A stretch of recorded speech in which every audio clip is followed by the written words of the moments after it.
और जो मेरापन है इसे ममता कहते हैं। ममता जब गुरुदेव हमें इष्ट मंत्र देते हैं और इष्ट मंत्र का जाप होता है तो ममता इष्ट से हो जाती है। अहंकार का समन गुरुदेव की सेवा से, गुरुदेव की आज्ञा पालन करने से और मंत्र जप से, नाम जप से ममता प्रभु के चरणों में हो जाती है। तो अहमता और ममता ही दोनों हैं, मैं और मोर, मैं और मेरा, इसी को तो नाम माया है। मैं और मोर तोड़ते माया, ये तेरा ये मेरा, इस तरह का जो भेद है तेरा मेरा का, ये माया के द्वारा रचित है, अज्ञान के द्वारा रचित है। तो जब हम नाम मंत्र जपते हैं, भगवान के चरणों में ममता होती है, गुरु कृपा से शुद्ध ज्ञान हो जाता है, तो देह भाव ही खत्म हो जाता है। देह भाव खत्म होते मैं खत्म हुआ और देह से संबंध जितना विषय वो सब खत्म हुआ, तो मेरा खत्म हो गया। तो ये दोनों कार्य गुरु कृपा पर आधारित है। गुरु कृपा ही केवलम, इसीलिए कहा गया मोक्ष मूलम गुरु कृपा। दोनों बातें, जो मैं और मोर है, इससे जो मुक्त होना चाहता है, इसे अहमता ममता कहते हैं।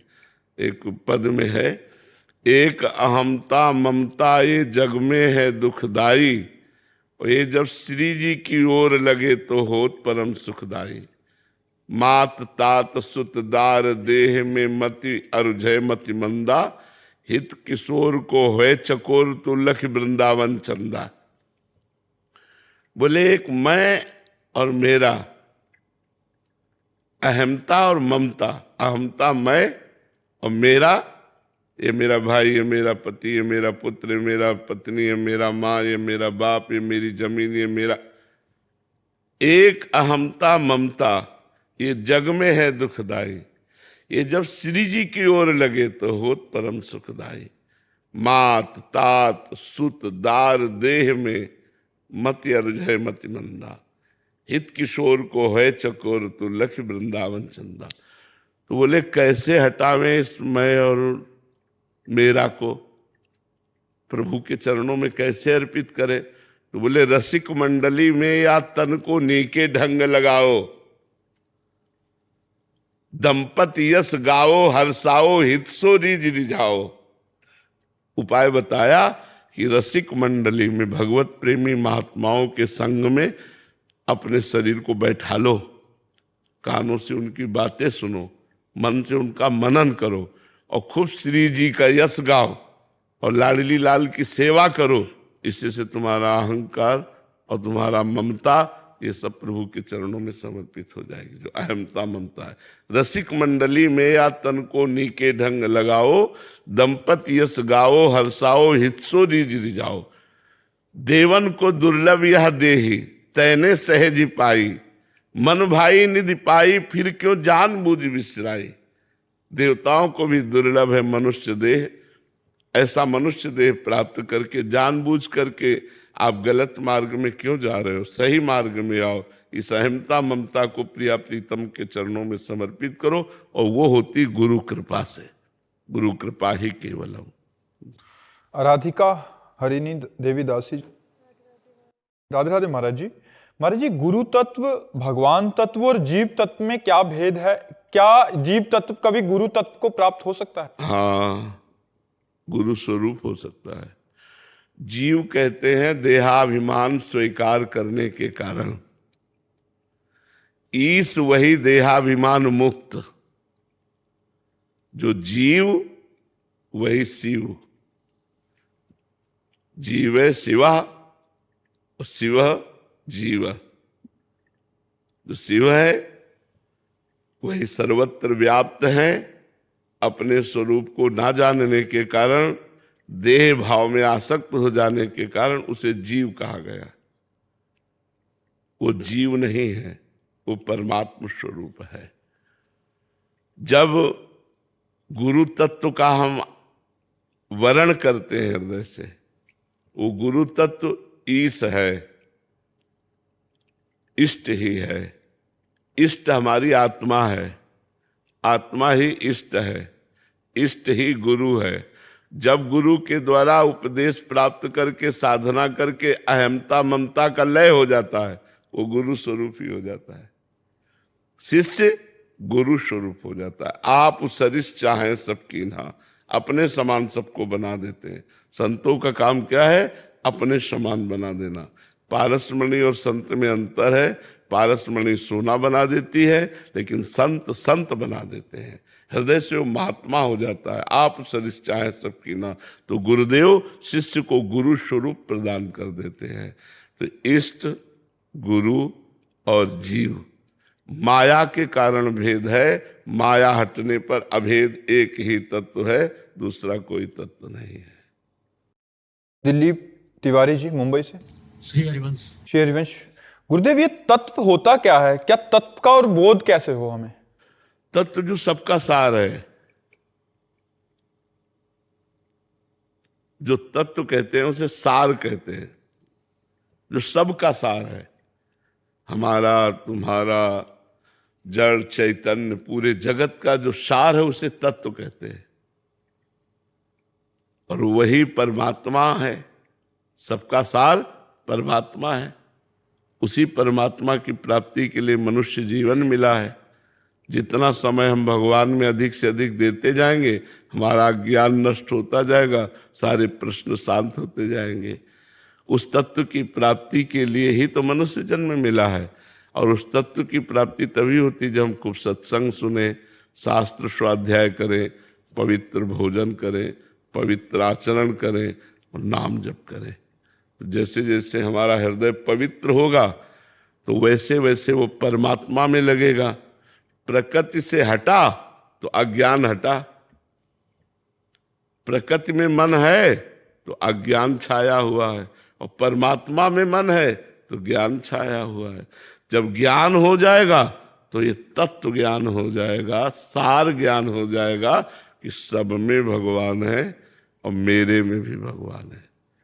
जहाँ ये तत्व ज्ञान हुआ, सर्वान वस्तुतया निरीक्ष, सब जगह एक ही परमात्मा है, ये तत्व ज्ञान है। बहुनाम जन्मनावंते ज्ञानवान माम प्रपद्यते, वासुदेवा सर्वमित सा महात्मा सुदुर्लभा।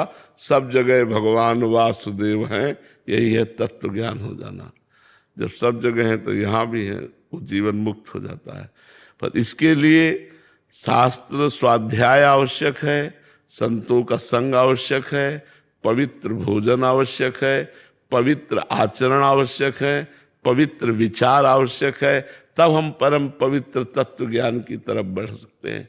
फिर गुरु का वर्ण करके, फिर उनके बताए हुए साधनों के द्वारा वेदांत आदि अध्ययन करके फिर तत्व ज्ञान होता है। और या चुपचाप नाम जप करता रहे, खूब डट के नाम जप करे तो अपने आप तत्व ज्ञान हो जाएगा। भगवान करा देंगे तत्व ज्ञान। समझ में आई बात? तत्व का मतलब होता है सार, सार बात। तो इस संसार का तत्व क्या है? भगवान। संसार का सार क्या है? भगवान। तो बस वही बोले, तत्व दृष्टि रखो, अर्थात सब में भगवत दृष्टि रखो। क्योंकि इन शरीरों के अंदर जो सार बात है वो भगवान है। सार बात को ही तत्व कहते हैं। अधीश्वर मुरारी दास जी, ऑस्ट्रेलिया। हरि बोल। राधे राधे महाराज जी। महाराज जी, हम देखते हैं कि बहुत सारे शिक्षा गुरु भक्ति जर्नी में हमारे साथ होते हैं। कभी कभी एक दूसरे की जो उपदेश होते हैं दूसरे से मतलब भिन्न हो जाते हैं, तो ऐसा क्या करें कि जिनसे अपराध ना बने? हाँ, बात इसमें देखनी है।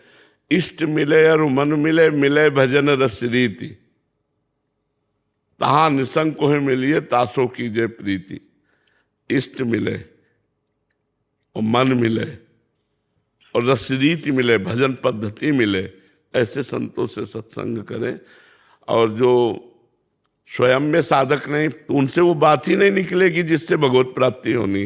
वो बातें सब केवल थोती होती। बातों से माया पर विजय प्राप्त नहीं की जा सकती। जो भगवान के मार्ग में चल रहे हैं, खूब डट के भजन कर रहे हैं, उनके अनुभव की बातें सुननी चाहिए। ऐसी बातें नहीं सुननी चाहिए। कुछ बातें तो ऐसी होती कि बिना अनुभव वाले जब बोलते हैं तो बिल्कुल थोथी बातें होती हैं, और कुछ बातें जैसे अनुभव वाली बोलते हैं तो अब उनका भाव सखा भाव है, हमारा भाव गोपी भाव है, हमारा भाव सहचरी भाव है, हमारा भाव वात्सल्य भाव, तो अंतर पड़ेगा। हमें भाव भी देखना है। कुछ बातें ऐसे नहीं मिलती कि एक प्रसंग हो रहा है सांख्य योग का, और एक प्रसंग हो रहा है भक्ति योग का, तो दोनों में कटाक्ष हो जाएगी। तो इसीलिए श्रोता को बड़ा प्रवीण होना चाहिए कि अपने काम की बात ले, अपने मार्ग की बात ले। बकाया सुन लिया सब भगवान की चर्चा है, जो बात हमारे गुरु से मिलती वो बात हमने लिया, और इसके बाद सब बात वही छोड़ दी और वो अपनी बात चल दी। किसी का विरोध नहीं, किसी से कोई मतलब नहीं। हमें अपने मार्ग की बात लेनी है। अगर सत्संग सुने तो हमारे मार्ग, ये ज्ञान होना चाहिए कि हमारा मार्ग क्या है, हमारे मार्ग की बात क्या है। नहीं तो सांख्य योग है, अष्टांग योग है, कर्म योग है, भक्ति योग है, चारों का मार्ग अलग अलग है, लक्ष्य एक है, परिणाम सबका एक है, मार्ग अलग अलग है। तो जब मार्ग की बातें होंगी चारों दिशाओं की, तो एक पूरब, एक पश्चिम, एक उत्तर, एक दक्षिण, तो कैसे मिलान होगा? मार्ग की बात तो मिलान नहीं होगी, लेकिन चाहे जिस मार्ग से जाए वो उसी भगवान को प्राप्त करता है, उसी परमात्मा को प्राप्त करता है, उसी ब्रह्म को प्राप्त करता है। तुम्हारी बात समझ में आई जी? इसलिए हमको जहां हमारा इष्ट मिले, जहां हमारी उपासना मिले, जहां हमारे मन की बात मिले, वो पकड़नी चाहिए और बकाया सब छोड़ देनी चाहिए। सत्संग हो रहा है, सबके लिए हो रहा है, हमारे लिए अकेले थोड़ी हो रहा है। तो हमको अपने मतलब की बात पकड़नी, बकाया छोड़ देनी। और विरोधाभास में देखना कि किस योग की चर्चा हो रही। अब जैसे वेदांत चर्चा एक महात्मा कर रहा है, वो कह रहा है मैं ही ब्रह्म हूं। अब वो जितनी बात करेगा सब काट देगा, केवल मैं की स्थापना करेगा। अब एक भक्त बात करेगा तो मैं को नष्ट करेगा, केवल आप ही आप हैं।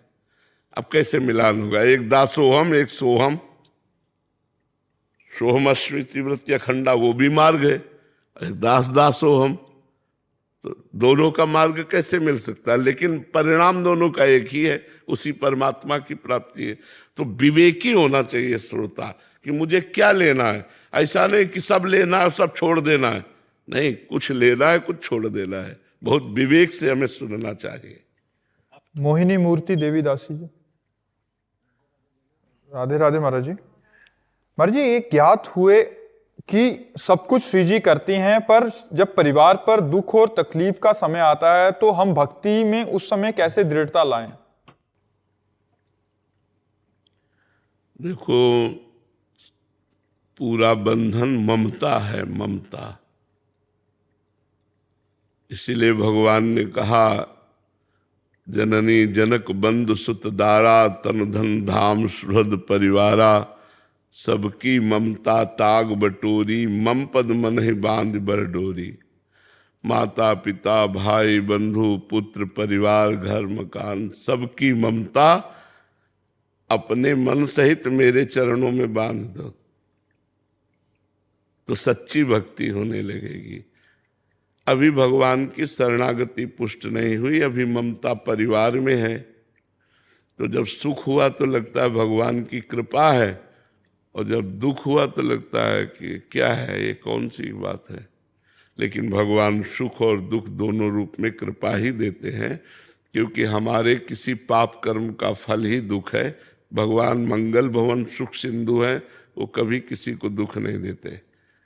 पर हमारे कर्म पीछे जो दुख वाले हुए हैं उनको भोगेगा कौन? हम ही को तो भोगना पड़ेगा। अवश्य में भोक्तव्यम कृतम कर्म शुभाशुभम, शुभ और अशुभ कर्म अवश्य भोगने पड़ेंगे। तो शुभ का फल है सुख और अशुभ का फल है दुख। चाहते हो सुख और करते हो पाप, तो दुख तो भोगना पड़ेगा। अब देखो, जो कानून है वो कानून है, उसे कोई काट नहीं सकता। कानून के अंतर्गत ही सारी क्रियाएं होंगी, कानून के बाहर नहीं होंगी। तो हमको अगर कोई भी दुख मिल रहा है तो भागवतिक कानून के अनुसार हम अपराधी थे, इसलिए हमें दुख मिल रहा है। कोई भी सुख मिल रहा है तो भागवतिक कानून के अनुसार हमारा प्लस पॉइंट है, इसलिए हमें सुख मिल रहा है। भगवान न किसी को सुख देते हैं न दुख देते हैं। भगवान कृपा करते हैं, मंगल भवन है, वो सदैव महासुख देते हैं। तो अभी हमने भगवान की कोई भक्ति थोड़ी की है, छोटी मोटी पूजा और भक्ति करते हैं, और अनुकूलता आती तो कृपा मनाते हैं, और प्रतिकूलता आती तो दुख मनाते हैं। नहीं, अनुकूलता प्रतिकूलता हमारे कर्मों का फल है। भगवान तो कृपा सिंधु है। जैसे कोई भी पिता अपने बेटे को दुख नहीं देना चाहता। मानो पिता डीएम हो और लड़का क्रिमिनल कार्य कर दे, क्राइम कर दे, अपराध कर दे और वो पुष्ट हो गया है, अब क्या डीएम उसे बचा लेगा? वो भी कानून का अधिकारी है, लेकिन जब अपराधी सिद्ध हो गया तो फिर नहीं बचा सकता। ऐसे ही भगवान हमें बहुत प्यार करते हैं, पर अगर अपराध करोगे तो भोगना पड़ेगा। फिर मतलब तो ऐसे हमारा परम पिता परमात्मा बड़ा दयालु है, लेकिन जब हम ऐसे कर्म कर देते हैं तो फिर उसी के कानून में हमें दंड मिलने लगता है। और जब हम उसकी शरण में चले जाते हैं, अच्छे कर्म करते हैं, भजन करते हैं, तो सारे अपराध माफ करके हमें मुक्त कर देता है।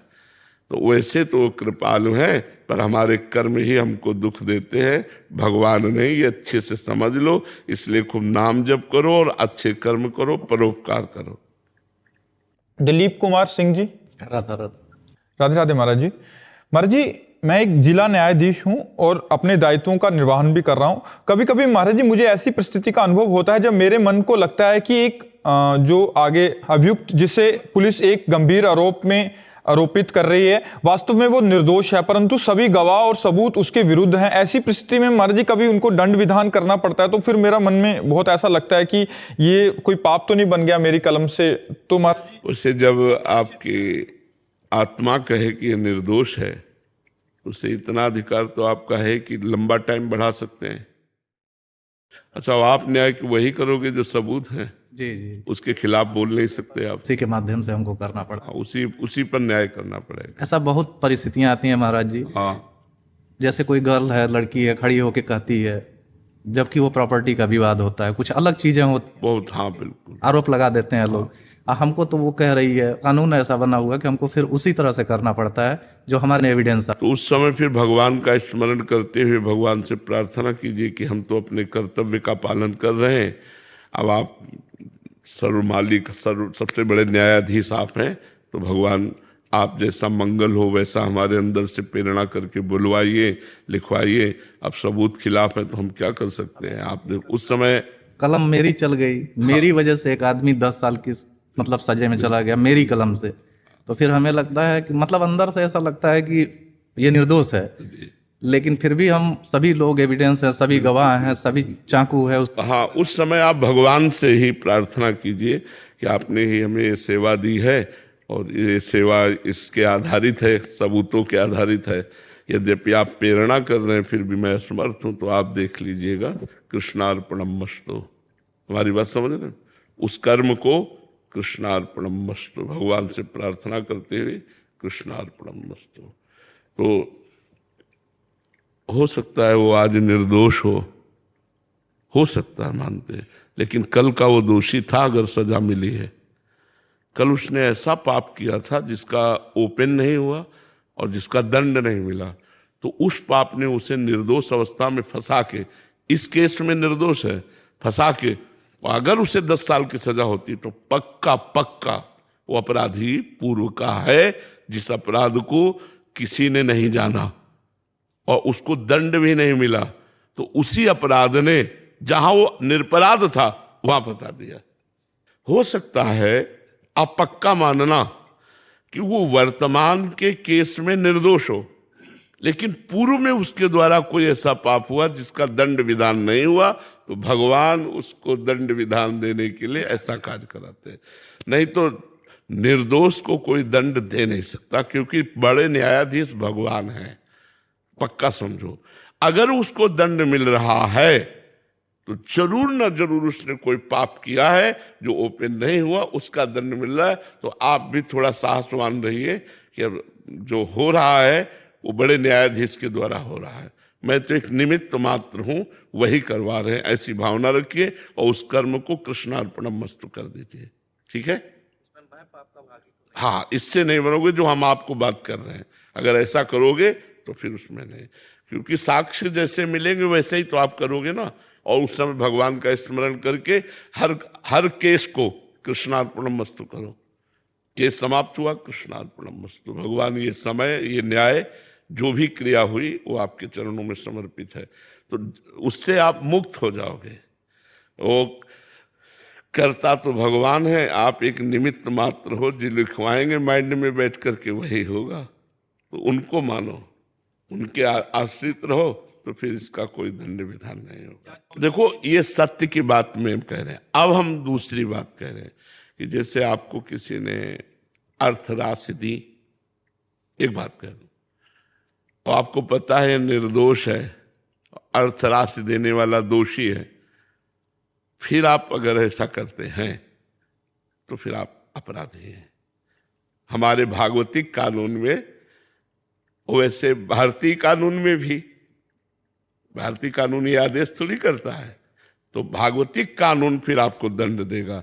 तो हम ऐसा ना करें कि हमें कोई भय या प्रलोभन के द्वारा जबरदस्ती हमसे न्याय करवावे, तो ऐसा ना करे। और ऐसे में अगर निर्दोष फंस जाता है तो उसका पूर्व का कोई पाप कर्म है, भगवान जाने। कृष्णार्पणमस्तु। ऐसे हो गए। ब्रिजेश मिश्रा जी कानपुर से। राधे राधे महाराज जी। महाराज जी, अगर आत्मा शुद्ध, पूर्ण और अजर अमर है तो उसमें अज्ञान या अविद्या आया कैसे? अगर तो लगाने की जरूरत ही नहीं है। अगर तो लगाना अपराध जैसा लगता है, क्योंकि जो शुद्ध परमात्मा स्वरूप है, तो अगर लगाने का मतलब संशय हो गया। अगर लगाने की जरूरत नहीं है। आत्मा शुद्ध परमात्मा स्वरूप है। जो आत्मा है वही परमात्मा है, जो परमात्मा है वही आत्मा है। वो निर्लेप है, निर्विकार है, निर्लेप था, निर्लेप रहेगा। ये माया का भ्रम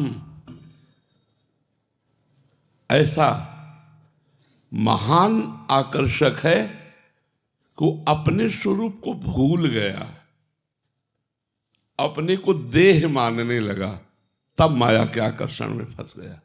जैसे ईमानदारी से आप अपने को देह समझते हैं कि नहीं? समझते हैं ना? लेकिन आप देह नहीं हैं, आप आत्मा हैं। यही भ्रम हमारी दुर्गति का कारण बन गया। जब हम साधना करते हैं और साधना के द्वारा देह से वैराग्य हो जाता है, तो वही अपने स्वरूप में स्थित हो जाता है। स्वरूप निर्मल था, निर्मल है, निर्मल रहेगा। पर आकर्षक माया का भ्रम, ये माया है, पंचभूत रचित ये माया है। माया का भ्रम कि मैं अपने को भूल गया, भूल करके स्त्री पुरुष जड़ चैतन्य मान लिया। यही हमारी भूल मिटाने के लिए भगवान ने सत्संग दिया है, शास्त्र रचना की है और साधना बताई है। यदि हम साधना के द्वारा चलें, सत्संग श्रवण करें, शास्त्र स्वाध्याय करें, तो ये भूल मिटानी और कुछ नहीं। साधना से क्या हुआ? भूल मिट गई। जो हम हैं वही थे, वही रहेंगे।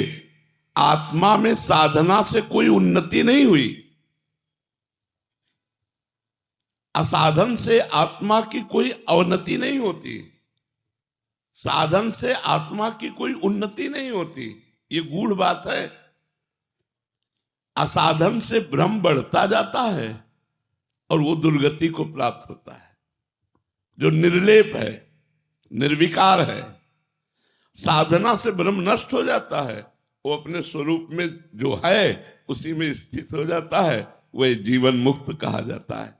मात्र भ्रम मिटाना, जासु कृपा सब भ्रम मिट जाई, गिरजा सोई कृपाल रघुराई। जिन भगवान की कृपा से सब भ्रम नष्ट हो जाता है, वो कृपा सिंधु भगवान है। यदि हम गुरु रूप भगवान की शरण लेकर उनके द्वारा बताई हुई साधना करें, तो हमारा कल्पित भ्रम ये नष्ट हो जाए। ना हम शरीर थे, ना हम शरीर है, ना हम शरीर रहेंगे, ये हमने स्वीकार कर लिया। यही स्वीकृति गलत हो गई। इसी स्वीकृति को मिटाना है और जो है उसको अनुभव करना है आत्मा, ये नहीं है। कै साल के हो? 32 साल पहले शरीर नहीं था, पता नहीं 32 साल आगे रहेगा कि नहीं। ये न था न रहेगा, तो बीच में है भी नहीं।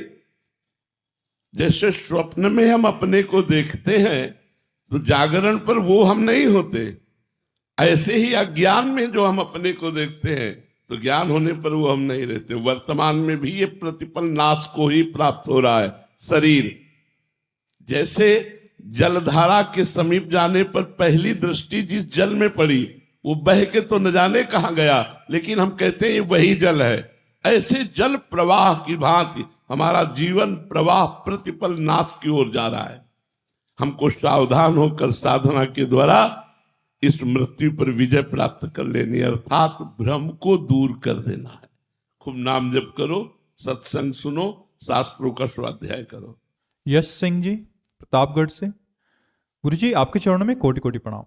गुरुजी, किसी भी बुरे आदतों पर विजय प्राप्त करने के लिए दृढ़ संकल्प होना चाहिए या शरणागति ही इन दोनों में श्रेष्ठ क्या है? शरणागति, क्योंकि दृढ़ संकल्प शरणागति ही हो सकता है, विषयी पुरुष थोड़ी हो सकता है। कितने लोग कसम खाते हैं, कसम का निर्वाह कितने लोग करते हैं, लेकिन भक्त जब कसम खाता है फिर उसे आजीवन निर्वाह करने की सामर्थ्य भगवान से मिलती है। तो जो गलत आचरणों से निकलना चाहे उसे भगवान की शरण लेकर नाम जप करना चाहिए। बिना नाम जप के, बिना भगवान की शरण के इस असत माया का त्याग हो ही नहीं सकता। जो गलत काम होते हैं असत माया से ही तो होते हैं। तो हमको चाहिए भगवान की शरण लेकर भगवान का नाम जप करें तो हमें दृढ़ संकल्प करने की क्षमता आ जाएगी। नहीं, हमारा आज शाम के संकल्प बनता, सुबह बिगड़ जाता है। आप देख लो ना, चाहे जो कसम खाओ 10-5 दिन में सब बराबर, फिर वही शुरू। क्यों? क्योंकि अध्यात्म बल नहीं है। और अध्यात्म बल अगर प्रकट हो जाए तो फिर ये जिद पैदा हो जाए कि मर सकता हूं लेकिन ऐसा नहीं कर सकता। ये स्वभाव में आ जाएगा, मैं मर सकता हूं ऐसा नहीं हो सकता कि जो मैंने छोड़ दिया उसे स्वीकार करूं, अब नहीं करूंगा। ये उसी में आ सकता है जो भगवान की शरण में है, जो भगवान का नाम जप करता है। और जो ऐसे सामर्थ्य ही नहीं रह गई, माया ने सब सामर्थ्य तुम्हारी छीन कर दी। अब नाम जप के द्वारा सामर्थ्यवान बनो और अपने संकल्पों को सिद्ध करो, भगवत प्राप्ति करो, मनोकामनाएं पूर्ण करो, जो चाहो करो नाम जप के द्वारा। अगर नाम जप नहीं तो फिर वो व्यर्थ की बातें केवल हैं, वो लाभ को प्राप्त नहीं हो सकता, वो दृढ़ संकल्पी नहीं हो सकता। इसलिए भगवान का शरणागत होकर नाम जपना अत्यंत अनिवार्य है। निहारिका जी कोलकाता से, महाराज जी दुख कैसे दूर होंगे, दूसरों से मिला संताप कैसे जाए? भगवान का आश्रय लेकर जब हम नाम जप करते हैं तो इतनी शीतलता आ जाती है कि दूसरे के द्वारा प्रतिकूलता, अपमान, तिरस्कार, कटु भाषण करने पर भी हृदय हमारा जलता नहीं है।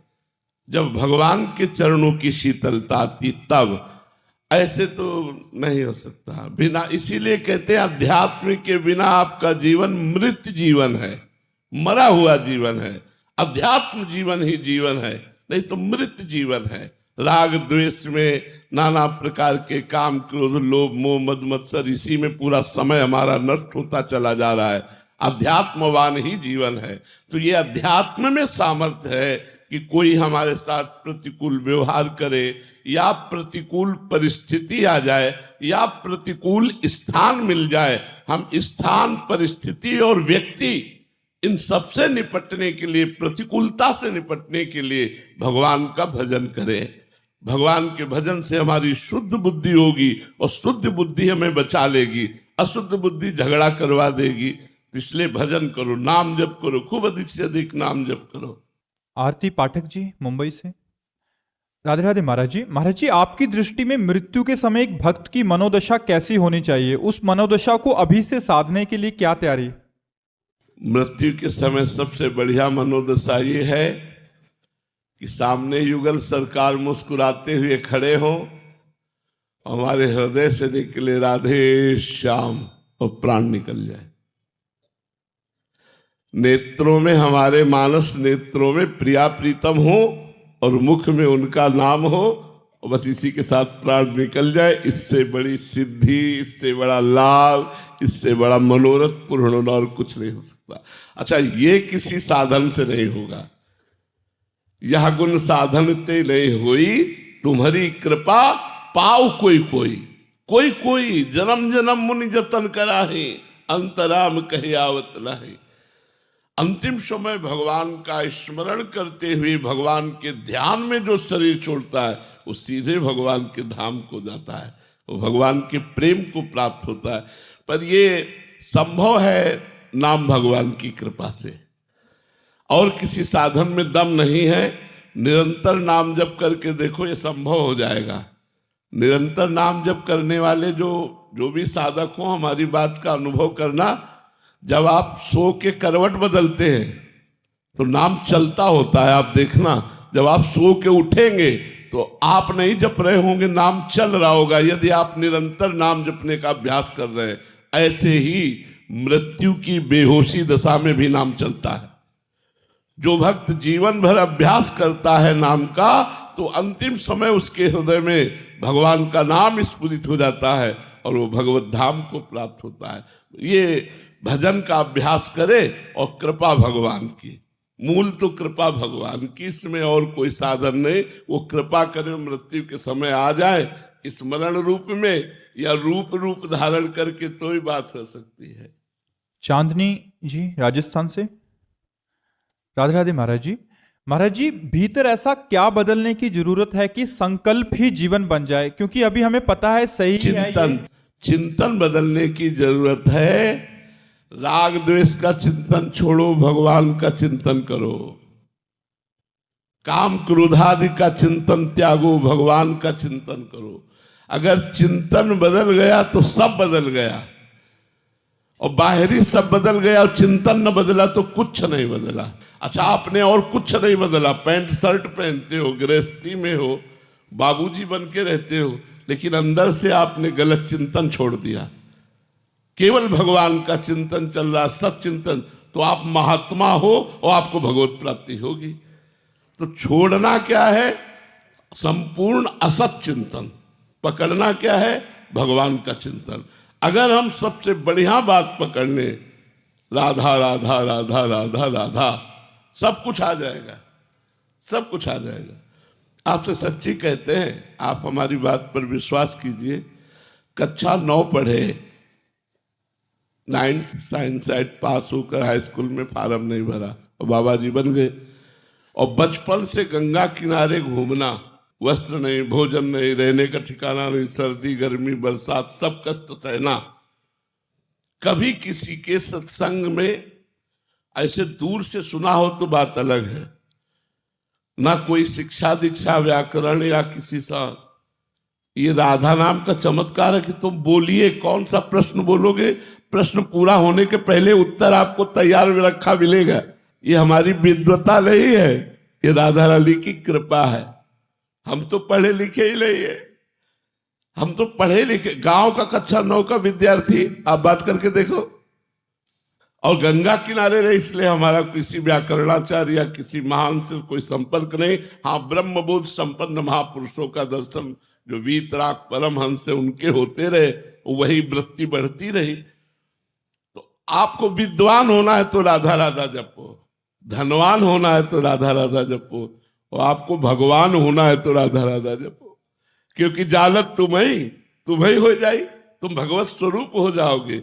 गीध देह तज धरि हरि रूपा, भगवान के धाम में हरि रूप धारण करके जाया जाता है, भगवत स्वरूप होकर के जाया जाता है। तो मान लो, खूब राधा नाम का चिंतन। महाराज जी, मान लिया, बट इस पे टिक क्यों नहीं पाते? आगे इनका प्रश्न है कि हाँ मान लिया हमने, अभी समस्या है कि उस पे टिके रहें। टिकने की बात थोड़ा लंबा समय लगेगा। पूर्वाभ्यासी मन है विषयों में जाने का, संसार में जाने का, रिश्ते नाते में जाने का। अब उसे सीधे भगवान में स्थित करेंगे तो अभ्यास में समय लगेगा। हम उसके जाने वाले अभ्यास को काट कर रोकने में बार बार लगाएंगे तो धीरे धीरे वो रुकने लगेगा। इसके लिए अभ्यास योग युक्तेन चेतसा नान्यगामिना, ऐसा अभ्यास करो कि तुम्हारा चित्त कहीं जाए ना, तो अभ्यास से जाएगा। आप राधा राधा जपते रहो, तुम्हारा मन अधीन हो जाएगा, तुम्हें चिंता करने की बात नहीं। नाम में इतने चुंबकीय तत्व है कि भगवान को आकर्षित कर लेता है, तो फिर सद्गुणों की क्या बात, दैवी संपदा की क्या बात। स्वयं भगवान उसके अधीन हो जाते हैं जिसके हृदय पर नाम चलता है। इसलिए नाम जप करके देखो, नाम जप करो, नाम चिंतन करो, यही सबसे ग्रहण योग्य बात है। आप सच्ची मानिए, जो हम नाम नाम चिल्ला रहे हैं, आप जप करके देख लीजिए। हरिर नाम हरिर नाम केवलम कलौ नास्तेव नास्तेव नास्तेव गति अन्यथा। कलयुग में और कोई गति नहीं है, नहीं है, नहीं है। भगवान का नाम क्या है? मंगल भवन अमंगल हारी, उमा सहित जय जपत पुरारी। भगवान मंगल भवन है। भगवान की शरण में हो जाओ, भगवान का नाम जप करो, अच्छे आचरण करो, परोपकार करो, तीर्थ याटन करो, आपका मंगल जबरदस्ती हो जाएगा। ये सच्ची बात कहते हैं कि अगर कोई जंतु आज तक दुख दूर करने के लिए बना होता तो हमारे शास्त्रों में लिखा होता। भगवान का नाम दुख दूर करता है, भगवान का मंत्र दुख दूर करता है। तो आप भगवान का पाठ कीजिए, भगवान का नाम जप कीजिए, भगवान का मंत्र जप कीजिए, जिससे आपका दुख दूर हो जाए। सच्ची बात है, जन्म जन्म का दुख दूर हो जाएगा। इधर उधर भटको मत, स्वयं साधना करो और स्वयं के पाप नष्ट करो, इससे कल्याण होगा। ऐसा नहीं हो सकता कि हम भजन करियो आपका कल्याण होगा। हम भजन करेंगे तो हमारा कल्याण होगा, तुम भजन करोगे तुम्हारा कल्याण होगा। बिना भगवान का नाम जप करे, भजन किए, आपका कल्याण हो ही नहीं सकता। गोस्वामी तुलसीदास जी कहते हैं, बारी मथे घृत होए बरु सिकता ते बरु तेल, और बिनु हरि भजन न भवतरी या सिद्धांत पेल। ये सिद्धांत अटल सिद्धांत है। बिना भजन किए, नाम जप किए, कोई दुख से, कोई भय से, चिंता से, शोक से, मृत्यु से ऊपर नहीं उठ सकता। इसलिए शंका छोड़ो। जैसे डॉक्टर दवा देता है, तुम बिना कुछ विचार के खा लेते हैं, विश्वास करके, ऐसे हमारी बात पर विश्वास करो और राधा राधा रटो, सब कुछ ठीक हो जाएगा, सब मंगल हो जाएगा, सब दैवी संपदा आ जाएगी। श्री कृष्ण आपके नेत्रों के सामने झलकने लगेंगे। आप राधा राधा रट के तो देखो। राहुल जी अलवर से, राधा वल्लभ श्री हरिवंश महाराज जी आप कह रहे हैं कि आपका एक पीछे वीडियो देखा कि आप इतने अस्वस्थ थे, पूरे चेहरे पर सूजन थी, फिर भी आप प्रवचन कर रहे थे। तो महाराज जी इसकी क्या आवश्यकता थी? आप विश्राम क्यों नहीं किए? देखो बच्चा, आप किडनी फेल है तो शरीर छूटेगा ही, आज नहीं तो कल। तो जब पता है कि नौकर भाग जाएगा तो जितना काम लेना है, जितना अधिक से अधिक काम ले लिया जाए, बुद्धिमानी इसी में है। पता है कि नौकर भाग जाएगा तो जितना काम ले पाओ तो अधिक से अधिक ले लो। तो ऐसे ही पता है शरीर छूटेगा, ये बेईमानी करेगा, मृत्यु आएगी, तो इससे जितना अधिक काम ले लो उतना ले लो। तो अधिक से अधिक भगवान का नाम जप करो, अधिक से अधिक भगवान की चर्चा करो, अधिक से अधिक परोपकार करो, क्योंकि छूटेगा, ये छूटने वाला है। अब हम ये 2-4 दिन वाली बीमारी हो तो आराम करें कि भाई जुकाम बुखार हो गया, 2-3 दिन में ठीक हो जाएगा, चलो आराम कर ले। अब जब तक जीवन है तब तक डायलिसिस होगा। अब इस पे हम सत्संग रोक दे, एकांतिक रोक दे, भजन रोक दे, तो जीवन ही बर्बाद हो जाए। फिर ये बड़ी कृपा है कि भगवान हमसे प्रश्नोत्तर करवा रहे, नहीं तो एकांत में पड़ा हुआ सड़ता रहे वो अच्छा कि रोग है पर हम आपके बीच में बैठकर भगवत चर्चा करते तो हम भी आनंदित हो रहे और आप लोग भी आनंदित हो रहे, तो हमारा जीना सार्थक है। वो जीना किस काम का? माना कि हमारा अभ्यास पूर्व का भजन में लगाए रखेगा एकांत में, लेकिन उससे केवल मेरा कल्याण होगा। और ये जो हम कर रहे हैं इससे हजारों का कल्याण होगा, लाखों का कल्याण होगा। तो हमें बड़ा मतलब सुख है इस बात का प्रसन्नता है इस बात की कि मेरे किसी पाप कर्म के प्रभाव से मेरी किडनी फेल हुई। ये वंशानुगत रोग है, पॉलिसिस्ट किडनी। तो वो हमें पूर्व पाप के ही कारण तो मिला, लेकिन उस पाप ने जो हमारी किडनी फेल की वो इतना बलवान नहीं है कि वो हमारे भगवत भजन को रोक दे, हमारी भगवत साधना को रोक दे। इसीलिए डटे रहते हैं। तो ये केवल भगवान की, इसीलिए कहते नाम जप करो। हर प्रश्न का उत्तर नाम जप करो। नाम जप से आप बलवान बन जाओगे। जहां सब निर्बल हो जाते हैं वहां एक बल प्रकट होता है। सुनेरी मैंने निर्बल के बलराम। निर्बल का बल भगवान है, और जब भगवान का बल होता है तो चकाचक रहता है। अब सुबह से लगे, अभी थोड़ी लगे। हम रात के 1 बजे जग जाते हैं और 8 बज रहे। अच्छा, हमारी नौकरी में छुट्टी नहीं है। हर नौकरी में इतवार को तो छुट्टी है, कोई उत्सव को छुट्टी है, लेकिन हमारी 24 घंटा की ड्यूटी है। 1 मिनट मनोरंजन नहीं, 1 मिनट छुट्टी नहीं। ये भगवान की बड़ी कृपा है। तो हम सबसे यही प्रार्थना करते हैं कि दुखों से, अपमान से, चिंता से, भय से, शोक से, रोग से यदि मुक्त होना चाहते हो तो भगवान नाम में अपार सामर्थ्य, आप जप करके देख लो। तो हम कहते हैं तुम्हें चिंता, भय, शोक, रोग, दुख, अगर इससे मुक्त होना है तो हमारी बात मान लो, राधा राधा रट लो, राधा राधा रट लो, मान लो मेरी बात। प्रार्थना है, तुम्हारा जीवन धन्य हो जाएगा। तुम्हारा सत्संग में आना सफल हो जाएगा। नहीं, साधु संग का मतलब क्या रहा? तुम बदले ना, तुम सुखी ना भये तो साधु संग क्या हुआ? फिर तो मजाक हुई यार। साधु संग का मतलब तुम्हारा जीवन बदल जाए, तुम सुख में पहुंचो, तुम आनंद में पहुंचो, तब तो सत्संग हुआ। सत्संग तो असत से उठा के सत्य में स्थित कर दे, उसे सत्संग कहते हैं। तो इस शरीर की पीड़ा नाम जप के आनंद से बहुत थोड़ी है। नाम जप में जो आनंद है वो 100 ग्राम का, और शरीर की जो पीड़ा है वो 1 ग्राम की है। तो आप समझो 99 ग्राम 1 ग्राम के ऊपर चढ़ा रहे तो क्या बनेगा और क्या बिगड़ेगा? तो 1 ग्राम दर्द है और 100 ग्राम सुख है। ये हम आपको तुलना बता रहे कि दुख तो एक निमित्त मात्र है, और जो मन भगवान में सुख का अनुभव करता है, इसीलिए चाहे चेहरा फूला हो, चाहे बुखार हो, चाहे जैसी परिस्थिति हो, चेष्टा कर। जब ऐसी स्थिति हो कि हम उठ ही नहीं सकते, वो बात अलग है। अगर शरीर उठ सकता है तो वो एकांतिक में आएगा, वो अपनी दिनचर्या पूरी करेगा।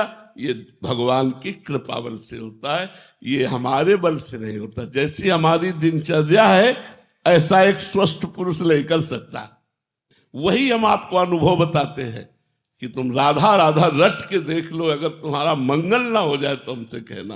तुम राधा राधा रट के देखो, अगर बड़ी बड़ी बाधाएं चकनाचूर ना हो जाए तो कहना। तुम राधा राधा रट के देखो, अगर माया भाग न जाए तो हमसे कहना। भगवान सामने खड़े हो जाएंगे। राधा नाम स्वयं भगवान श्री कृष्ण जपते हैं। हरि रसना राधा राधा रट। मुरली में राधा राधा गा करके समस्त ब्रज मंडल को आनंदित करते हैं। राधा नाम हमारे श्याम सुंदर का जीवन है। अगर आप राधा राधा रटेंगे तो आप खुद अनुभव करेंगे कि राधा नाम का क्या चमत्कार है।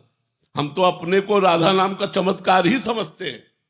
मतलब प्रेमानंद मतलब राधा नाम का चमत्कार, प्रेमानंद का अर्थ राधा नाम का चमत्कार।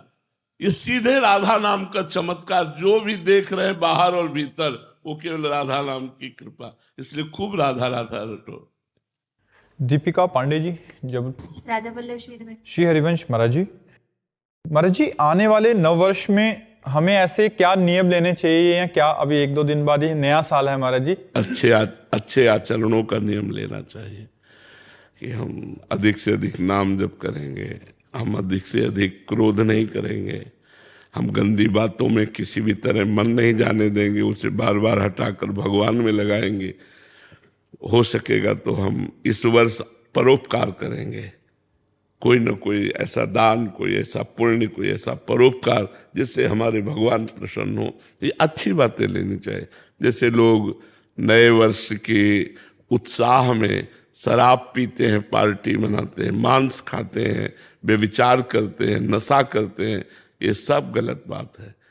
नए वर्ष को मंगलमय बनाने के लिए इन नशा छोड़ने का नियम लो कि जो आज तक करते रहे 20 वर्ष में नहीं।